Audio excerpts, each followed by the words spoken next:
வணக்கம். இன்னைக்கு நாம மகாபாரதத்துல இருந்து ஒரு சூப்பரான கதை பார்க்க போறோம். ஒரு விஷயத்த கத்துக்கிறதுல மாஸ்டர் ஆகிறதுக்கு ஒரு ரகசியம் இருக்கு. அதத்தான் இந்த கதை நமக்கு சொல்லுது.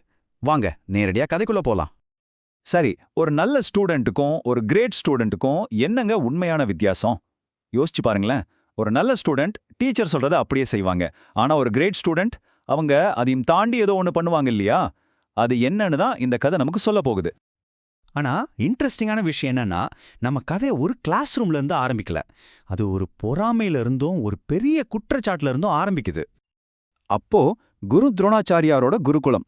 அங்கதான் பாண்டவர்களும் கௌரவர்களும் ஒன்னா படிச்சிட்டு இருக்காங்க. ஆனா பிரச்சனை என்னன்னா, பாண்டவர்களோட திறமை மட்டும் பளிச்சுன்னு தெரியுது. இது அவங்களோட கசின் துரியோதனன் மனசுல ஒரு பொறாமை தீய பத்த வச்சிடுச்சு. அந்த பொறாம தாங்க முடியாம துரியோதனன் ஒரு நாள் நேரா தாத்தா பீஷ்மர் கிட்ட போறான்.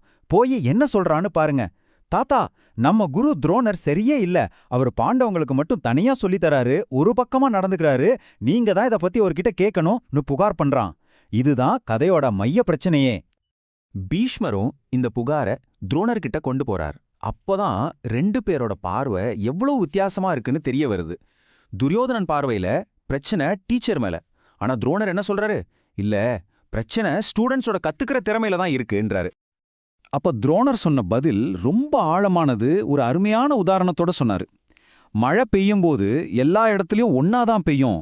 ஆனா ஒரு பாத்திரம் அதோட அளவுக்கு ஏத்த மாதிரி தான் தண்ணியை பிடிக்கும். அதுக்காக நம்ம மழைய குத்தம் சொல்ல முடியாது இல்லையா அப்படின்னாரு. நான் எல்லாருக்கும் ஒன்னாதான் சொல்லித்தரேன், ஆனா அவங்கவுங்க உள்வாங்கிற திறனை பொறுத்து தான் கத்துக்கிறாங்கன்னு தெளிவா சொல்லிட்டாரு. துரோணர் வெறும் வார்த்தையோட நிறுத்தல, சொன்னதை நிரூபிச்சு காட்டணும்னு முடிவு பண்றாரு.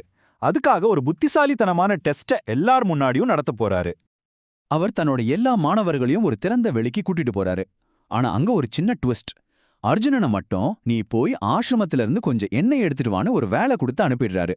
அதாவது இந்த சோதனை நடக்கும்போது அர்ஜுனன் அங்க இருக்கக்கூடாது. இது ரொம்ப முக்கியம். அங்க போனதும் துரோணர் ஒரு மேஜிக்கல் டெஸ்ட் வைக்கிறாரு. தரையில ஒரு மந்திரத்தை எழுதிட்டு, இதோ பாருங்க, இந்த மந்திரத்தை சொல்லிட்டு இந்த மரத்துக்கு ஒரே ஒரு அம்பு விட்டீங்கன்னா அந்த ஒரே அம்பு அந்த மரத்துல இருக்கிற எல்லா இலையிலையும் ஒரு ஓட்ட போடும்னு ஒரு நம்ப முடியாத சவாலை முன் வைக்கிறாரு. இத கேட்டதும் நம்ம துரியோதனன் ரொம்ப பெருமையா முன்னாடி வரான். தரையில இருந்த மந்திரத்தை படிச்சுட்டு வில்ல எடுத்து மரத்தை நோக்கி ஒரு அம்பு விடுறான். என்ன ஆச்சரியம்! அந்த அம்பு சொன்ன மாதிரியே மரத்துல இருந்த எல்லா இலைகளையும் தொலைச்சிடுச்சு. இத பார்த்து பீஷ்மர் ரொம்ப சந்தோஷப்படுறாரு. துரியோதனனும் கர்வமா போய் உக்காந்துக்கிறான். ஓகே, துரியோதனன் ஜெயிச்சிட்டான், கதை முடிஞ்சதுன்னு நினைக்கிறீங்களா? இல்லவே இல்ல. இங்கதான் ஒரு சாதாரண வெற்றி ஒரு பெரிய மர்மமா மாறப்போகுது. கொஞ்ச நேரத்துக்கு அப்புறம் எல்லா மாணவர்களும் ஆத்துல குளிச்சுட்டு திரும்பவும் அந்த மரத்துக்கிட்ட வர்றாங்க. ஆனா அங்க அவங்க பார்த்த ஒரு காட்சி அவங்கள அப்படியே திகைச்சு நிக்க வச்சிடுச்சு. ஆமாங்க, 2.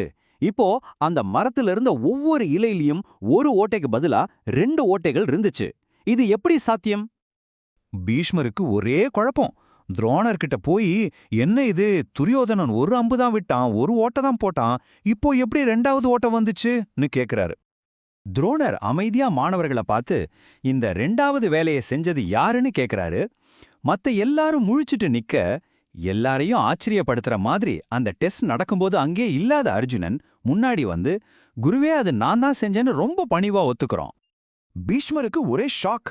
அர்ஜுனா, நான் உனக்கு இந்த வித்தையை கத்துக் கொடுக்கவே இல்லையே, அப்புறம் எப்படி செஞ்ச நீ கேக்குறாரு. அர்ஜுனன் சொன்ன பதில் தான் இந்த கதையோட ஹைலைட்டே. அவன் என்ன எடுத்துட்டு திரும்பி வரும்போது மத்தவங்க யாரும் கவனிக்காத விஷயங்களை கவனிச்சிருக்கான். தரையில அழிஞ்சு போயிருந்த மந்திரத்தோட தடம், மரத்தை சுத்தி இருந்த கால் தடங்கள், இலைகள்ல இருந்த முதல் ஓட்டை, இது எல்லாத்தையும் ஒன்னா சேர்த்து பார்த்து இதுக்குள்ள ஒரு தொடர்பு இருக்குன்னு யூகிச்சிருக்கான். அப்புறம் அந்த மந்திரத்தை தானே சொல்லி ஒரு அம்பை விட்டு தன்னோட யூகத்தை சோதிச்சு பார்த்திருக்கான். பாத்தீங்களா? அவனுக்கு யாருமே சொல்லித்தரல. அவனோட கூர்மையான கவனிக்கும் திறன் தான் அவனுக்கு குருவா இருந்திருக்கு. உடனே துரோணர் துரியோதனனை கூப்பிட்டு, நீயும் இதை திரும்ப செஞ்சு காட்டுன்னு சொல்றாரு. ஆனா துரியோதனனால முடியல. ஏன்னா தரையில இருந்த மந்திரம் இப்போ முழுசா அழிக்கப்பட்டு இருந்துச்சு. அவன் அந்த மந்திரத்தை அப்போ பார்த்தானே தவிர அதை மனப்பாடம் பண்ணணும்னு நினைக்கவே இல்ல. வெறும் காப்பி அடிச்சான், ஆனா கத்துக்கல. அதனால அவனால திரும்பவும் அதை செய்ய முடியல. இப்போதான் துரோணர் இந்த முழு டெஸ்டோட நோக்கத்தையும் இதிலிருந்து நாம கத்துக்க வேண்டிய அந்த காலத்தால் அழியாத பாடத்தையும் விளக்க ஆரம்பிக்கிறாரு. துரியோதனன் தலைகுனிஞ்ச நிக்க, துரோணர் பீஷ்மர் பக்கம் திரும்பி, தாத்தா, இப்ப சொல்லுங்க, என் மேல ஏதாவது தப்பு இருக்கா நீ கேக்குறாரு. ஆரம்பத்துல துரியோதனன் வச்ச குற்றச்சாட்டுக்கு இது ஒரு செயல் மூலமான தெளிவான பதிலா அமைஞ்சிருச்சு. கடைசியா துரோணர் ஒரு சிறந்த மாணவனோட குணங்கள் என்னென்னு சொல்றாரு. முதல்ல அசைக்க முடியாத கவனம், ரெண்டாவது கோபம், அவசரம் மாதிரி நெகட்டிவ் உணர்ச்சிகளை தவிர்க்கிறது, மூணாவது எதுலையுமே அலட்சியமா இல்லாம இருக்கிறது, நாலாவது எல்லாத்தையும் கூர்ந்து கவனிக்கிறது, கடைசியா வர்ற வாய்ப்புகளை சரியா பயன்படுத்திக்கிறது. இந்த குணங்கள் தான் ஒருத்தரை அடுத்த கட்டத்துக்கு கொண்டு போகும்னு சொல்றாரு. அப்போ இந்த கதையோட மொத்த சாராம்சம் என்னன்னா, டேலண்ட் மட்டும் இருந்தா பத்தாது. துரியோதனன் கிட்டயும் டேலண்ட் இருந்துச்சு, அவன் குரு சொன்னதை செஞ்சான். ஆனா அர்ஜுனன் குரு சொல்லாததையும் கவனிச்சு கத்துக்கிட்டான். ஆக உண்மையான மாஸ்டரிங்கிறது உங்களுக்கு என்ன தெரியுங்கிறதுல இல்ல, நீங்க எப்படி கத்துக்கிறீங்கிறதுல தான் இருக்கு. சரி, இப்போ ஒரு கேள்வி உங்களுக்காக. அர்ஜுனன மாதிரி நம்மள சுத்தியும் நம்ம கத்துக்க வேண்டிய பாடங்கள் மறைஞ்சிருக்கலாம். நம்ம வாழ்க்கையில, நம்ம வேலையில, ஏன் நம்ம படிப்புல எதை நம்ம இன்னும் சரியா உன்னிப்பா கவனிக்க தவறிட்டு இருக்கோம்னு ஒரு நிமிஷம் யோசிச்சு பாருங்களேன்.